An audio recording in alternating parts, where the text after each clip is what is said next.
আমাদের মোহাম্মদপুর, মিরপুর, সাভারের মতন এলাকাগুলো, উত্তরের মতন এলাকাগুলো সন্ধ্যা নামলে মানুষ এখন ভয়ে ঘর থেকে বের হইতে পারে না।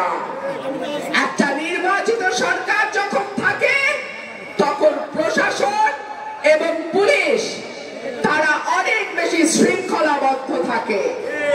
একটা নির্বাচিত সরকার যখন থাকে তখন কেন্দ্র থেকে তৃণমূল পর্যন্ত একটা ল অ্যান্ড অর্ডার, আইন শৃঙ্খলা পরিস্থিতি সঠিকভাবে চলতে যেন পারে সেই জন্য একটা সংঘবদ্ধ শক্তি থাকে। ঠিক কি ঠিক না? আর যখন দেশে অনির্বাচিত সরকার থাকে, দীর্ঘ সময় থাকে, তখন আইন শৃঙ্খলা পরিস্থিতির এইরকমই অবস্থা হয়। বাংলাদেশে এখন যার বয়স 33-34 সেই লোকটা বাংলাদেশে কোনোদিনও ভোট দিতে পারে নাই। চিন্তা করা যায়? সুতরাং মানুষ উন্মুখ হয়ে আছে একটা ভোট দেওয়ার আশায়।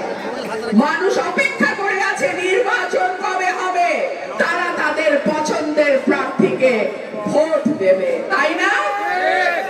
মানুষের এই আশা, আকাঙ্ক্ষা, ইচ্ছার প্রতি আমি সরকারকে অনুরোধ জানাবো, আপনারা সম্মান জানান। এই দেশের মানুষ এই দেশের মালিক, এই মালিকানা তাদের কাছ থেকে কেড়ে নেওয়ার চেষ্টা করবেন না।